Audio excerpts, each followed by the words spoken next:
Estamos con la visita del intendente de La Roque, Raúl Reganti. ¿Qué tal, Raúl? Buenas noches. Buenas noches, un gusto poder estar aquí en este medio. Bueno, para llegar acá al cable, ¿por dónde viniste? Por la ruta 51. Grande. Por la ruta 51. Y bastante despareja y te diría que, por ponerle algún término, fea, de La Roque hasta Parera, pero ya después de Parera para acá,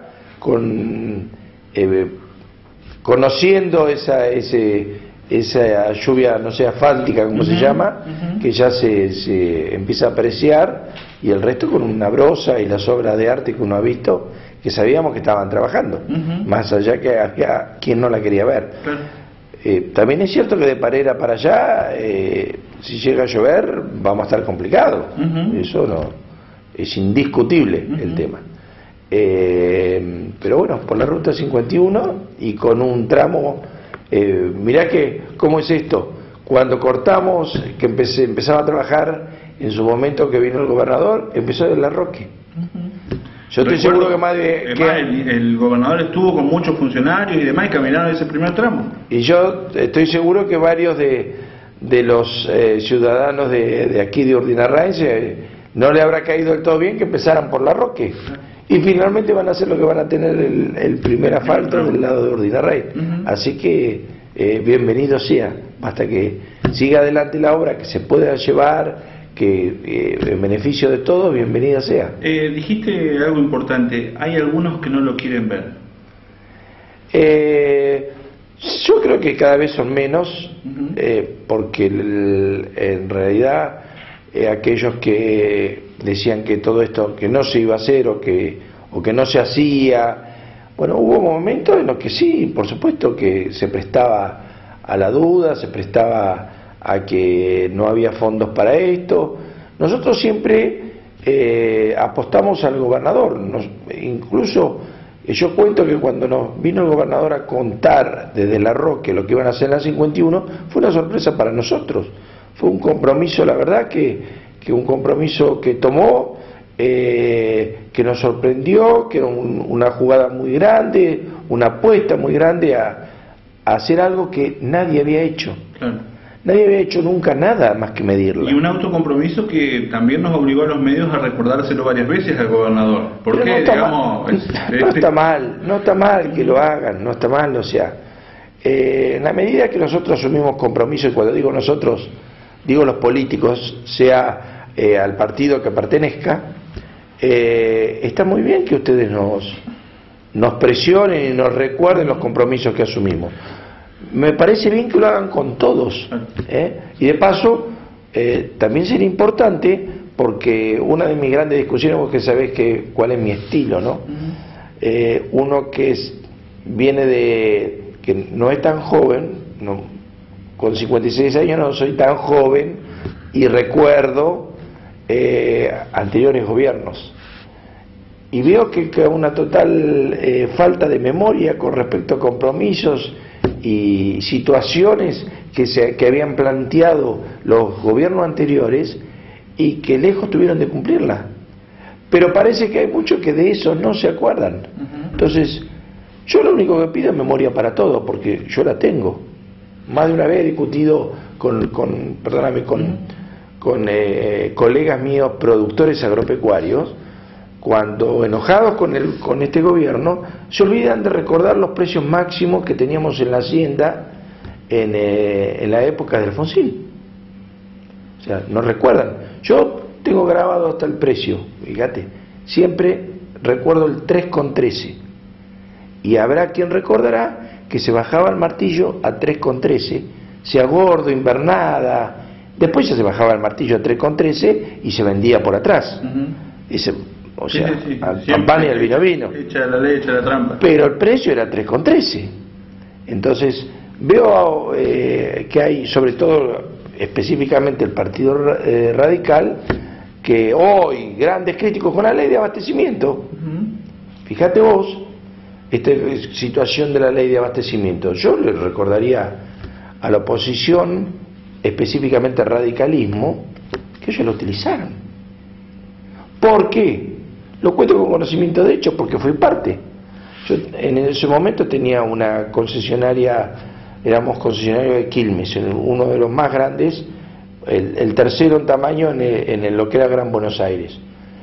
Perdíamos plata porque, concreto, cualquier comerciante, teníamos que retirar la cerveza del depósito, vamos a poner un número, a $1, teníamos que venderla a 1.20, y nosotros teníamos solo los 90 centavos de costo de transporte, nada más que eso. Después había que venderlo y pagar los impuestos, o sea que sabíamos que cada cajón que vendíamos, cada cajón que perdíamos, y sin embargo se nos tenía, digamos, amenazado, por poner así, con una ley de la época de la dictadura, porque recordemos de cuando era no me acuerdo si 25.680, ya, eso sí, el número se me ha ido. Nos tenían amenazado que si no llevábamos el producto a los almacenes, nos iban a cerrar. Está bien, duró poquito, esto fue julio, algunos recordarán, fue julio y duró hasta que se desmadró, porque era incontrolable, porque nadie iba a seguir perdiendo plata, perdíamos plata todos los días, no solo nosotros, sino en general. Duró hasta octubre, noviembre. En diciembre había una hiperinflación del 2000 y pico %. Entonces, ya que viene, ahora, me he ido, sí, pero quiero hacer un poco de que tengamos memoria. Ahora, yo digo, es un mal de los políticos esto de tener memoria selectiva, de no reconocer algunas cosas. Yo recuerdo recientemente Capitanich dando vueltas en una conferencia de prensa para no decir que tenemos inflación, o bueno, hablar de lo que pasó en la época de Alfonsín, por ejemplo, siendo que desde el 83 a la actualidad la mayoría de los gobiernos, un poquito más de izquierda, un poquito más de derecha, con patillo, sin patilla, la mayoría han sido también del justicialismo. Digo, uno ve que a veces hay una memoria selectiva, a veces se recuerdan cosas y cuando se está en el gobierno se las olvida, a veces se levanta la mano y después se baja, a veces se aplauden medidas que después... Yo creo que no es selectiva, Javier, o sea, la memoria está, sí. O sea, no es que alguien se olvida de algo, que en un momento no le convenga decirlo, es otro tema, no es que nadie se olvidó de eso, que cuando uno está gobernando hay situaciones. El otro día lo escuchaba decir justamente a alguien que me llamó la atención, lo conocía, pero respeto mucho. Yo sé que a muchos no les gustará el programa, pero yo soy un seguidor del programa 678. Antes que se enojen, le digo quién estaba en 678. Estaba Santoro, un joven de la Juventud Radical, Los Irrompibles, me parece que se llaman, o algo así. Un joven que es profesor en la universidad y demás, ¿no? Y lo llamativo de este joven, porque un muchacho de 40 y pico de años, que ha estado en contacto directo con Raúl Alfonsín. Y justamente uno de los planteos era eso, que Raúl Alfonsín le decía que a veces no podía decir la verdad, pues, y este muchacho acota que si nosotros sabemos que tenemos que devaluar, no podemos decir que vamos a devaluar, porque si decimos que se pierde el efecto. Entonces uno entiende que hay situaciones en las que no se puede decir las cosas como son. Entiendo que lo malo es cuando se van sosteniendo en el tiempo, porque por una situación coyuntural yo no te voy a decir que mañana si tengo necesidad de devaluar, volviendo al tema de este muchacho, no te van a decir hoy que van a devaluar, porque entonces no tendría ningún sentido. Pero si yo sostengo en el tiempo que no voy a devaluar, y termino devaluando, o sea, se perdió totalmente el objetivo. Yo creo que hay algunos que abusan de ciertas medidas y de ciertas reglas con las que se permiten manejar los políticos. Nos permitimos, porque uno no puede decir que no es político de momento que yo estoy aquí, ¿no es cierto? No es mi estilo, no es mi estilo. Vos sabés que en pleno conflicto del campo yo fui claro con algunos de ustedes, si buscan, por eso yo planteo que no hay ningún problema que busquen los archivos, van a encontrar que mi discusión en aquel entonces era por cuál era la renta extraordinaria.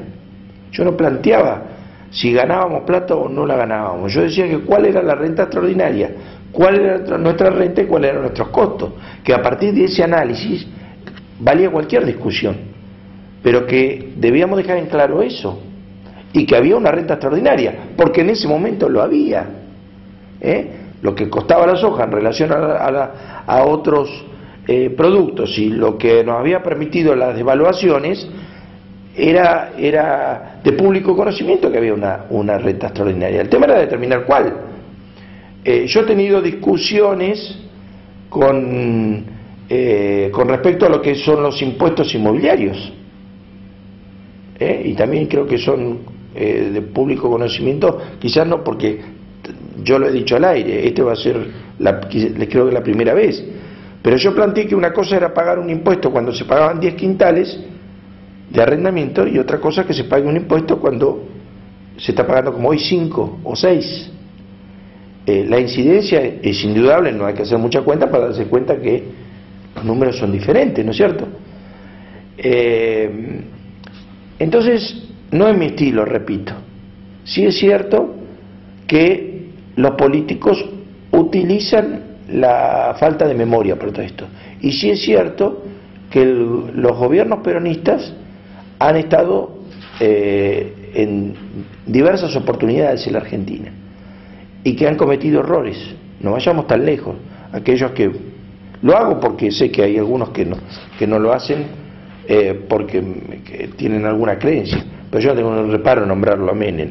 Estaba en la historia lo de Menem.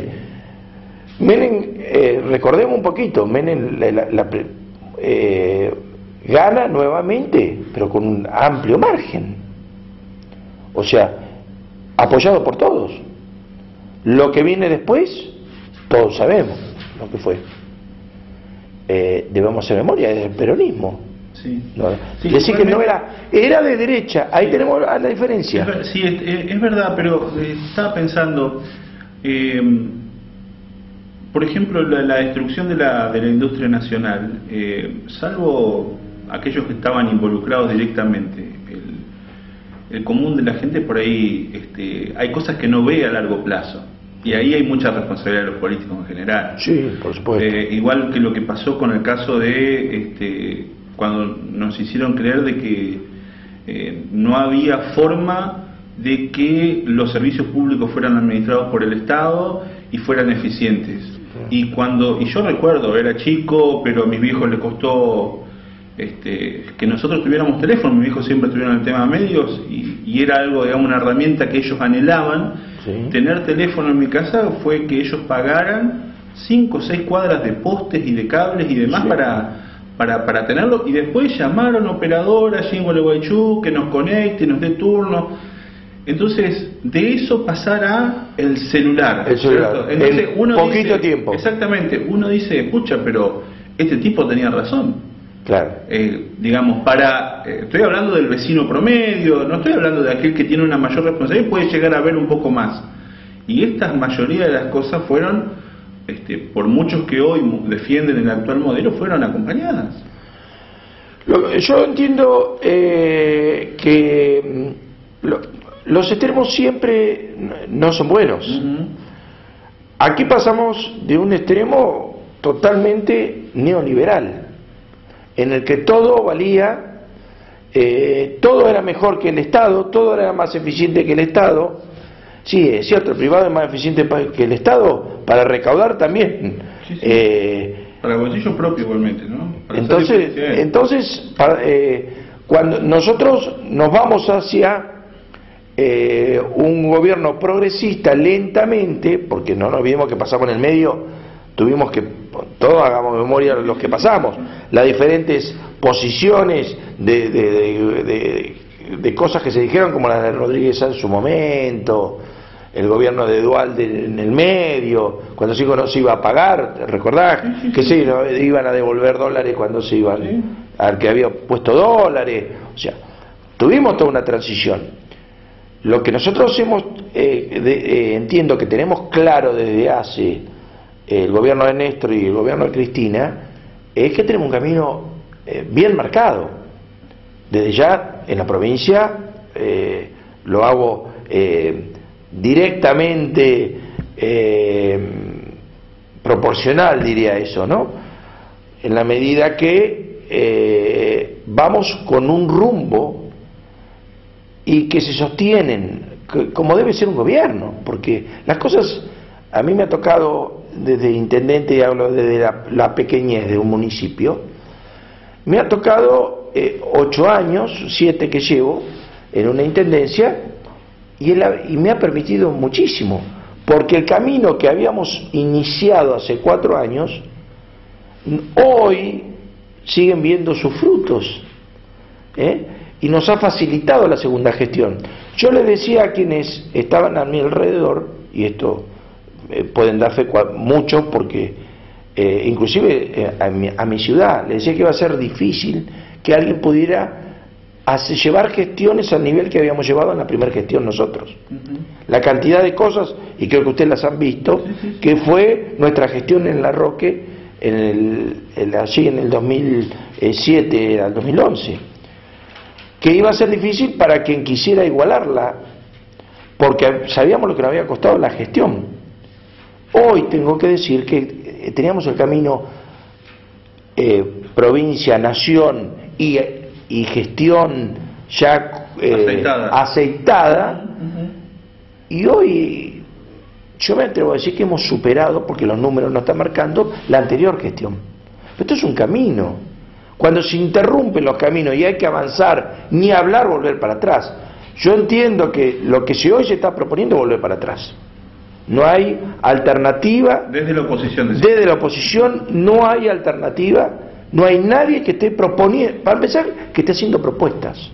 Lo interesante sería escuchar una propuesta. Por eso me atrevo solo a hablar de quien he escuchado hacer algunos comentarios, no propuestas, algunos comentarios que se enfrenta al Renovador.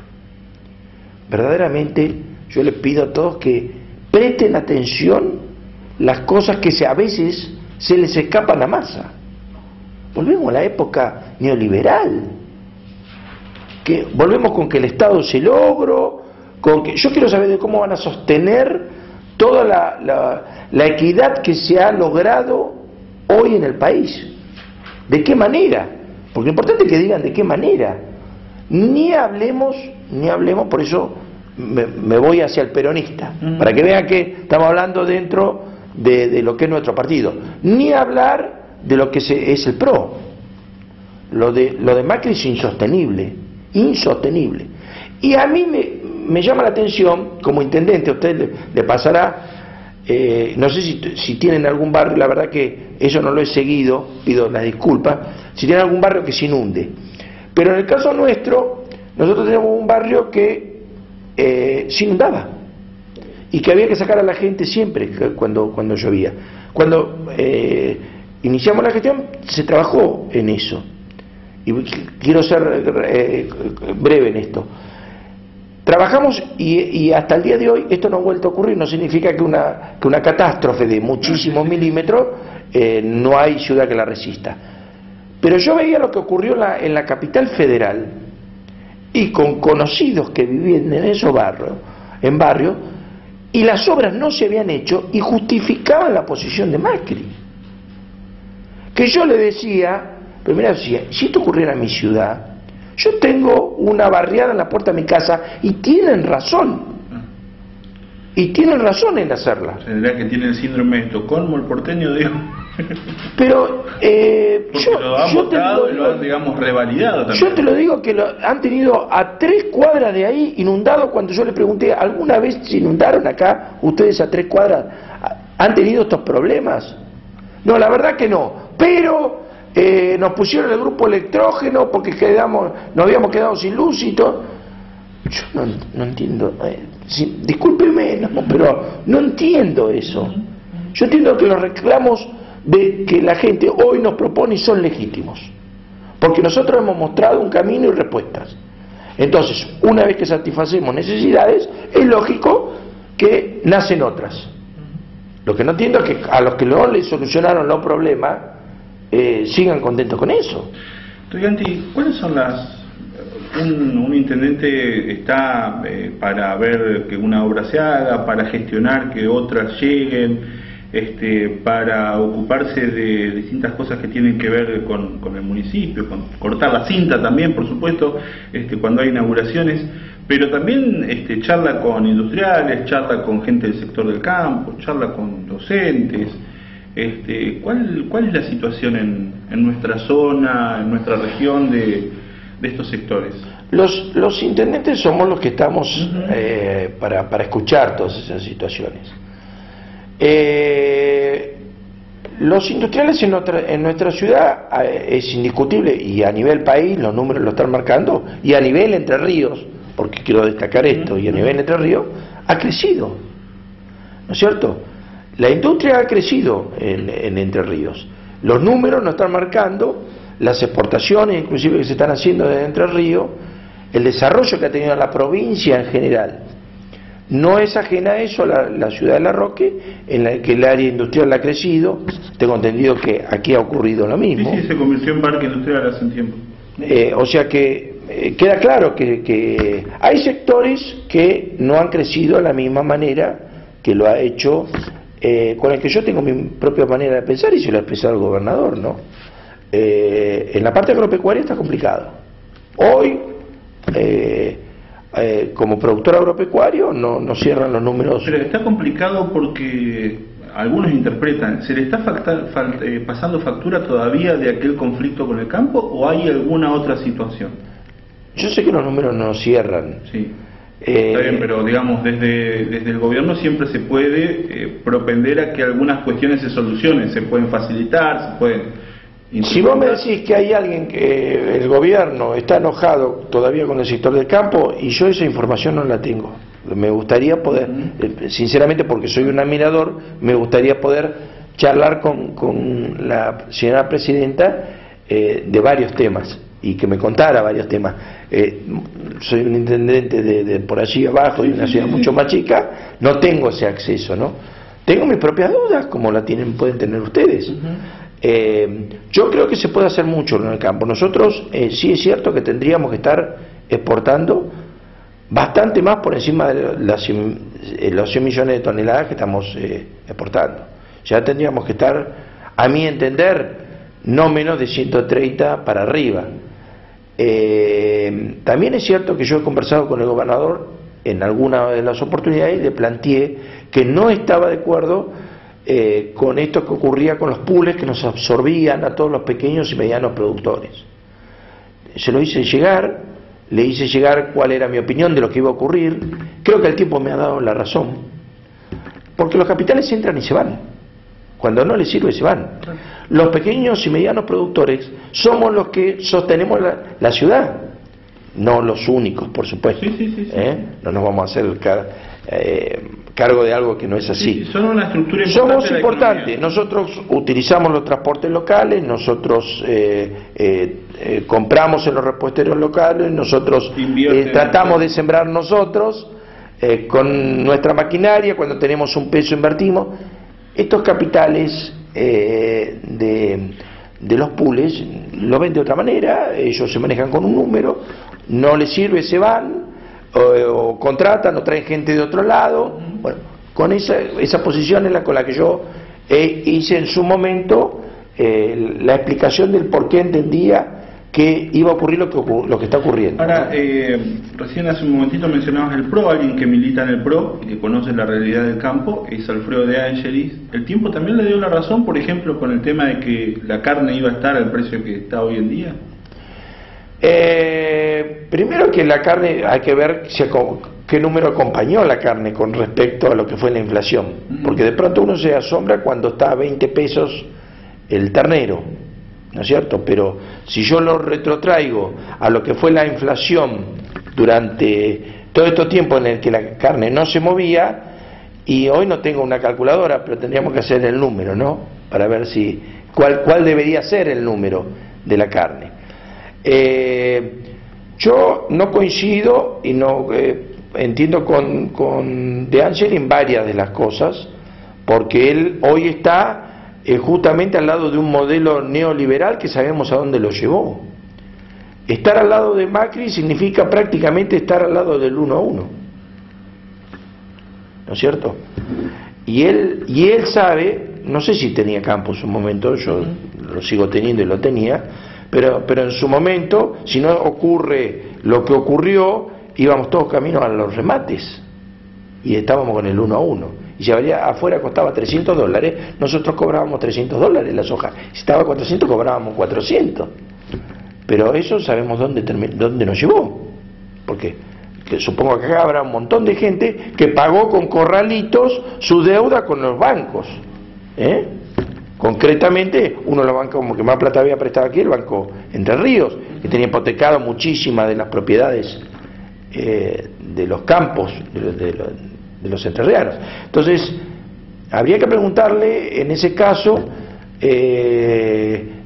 sentarnos a charlar y que nos contara un poco cómo ve él esa situación, o sea, y de dónde se va a sacar plata para poder prestar una verdadera equidad social con los que menos tienen. Eso ya estamos hablando de principios. Yo creo que, y no me gusta, y hemos entrado en un terreno en que no quiero hablar de los demás. Yo quiero hablar de los principios en los que yo me siento identificado, ¿no? Pero la teoría del derrame, que es en la que se basan ellos, creo que ya nos ha dado sobradas muestras de que no funcionó. Entonces, volver a eso es la mejora para pocos. Y finalmente, cuando sentimos que teníamos una mejora, no fue así. Teníamos acceso al crédito, ustedes recuerdan en esa época, teníamos acceso al crédito fácilmente, pero que después los créditos no se pudieron pagar, y no eran tasas exorbitantes, pero ¿qué pasaba? Que la economía no cerraba. Es un tema complejo, no es un tema para resolver, y yo no quiero ser un erudito tampoco para poder explicar todo. Yo me remito a alguien, como te decía, que vivió en esos momentos, a contar qué es lo que le pasó. Entonces, cuando me vienen con alguna receta mágica, trato de compararla con la receta de lo que había ocurrido en su momento. Vamos a hacer una pausa, pero después me gustaría, porque ya que mencionaste el tema de la teoría del derrame, el actual gobierno ha trabajado mucho en el tema de la inclusión, pero me gustaría analizar a ver si se cumple el objetivo o no, que es una de las cuestiones que mucha gente pone en dudas, ¿no? Hacemos una pausa y ya regresamos. Puntos de vista. Puntos de vista. Todos los domingos, La Región, el diario de Urdinarrain. La Región incluye notas y noticias del departamento. Enfoca la vida de Aldea San Antonio, Gilbert, La Roque, Gualeguaychú, Urdinarrain y todos los pueblos del departamento. La Región, el diario de Urdinarrain. Suscríbase al 480-364.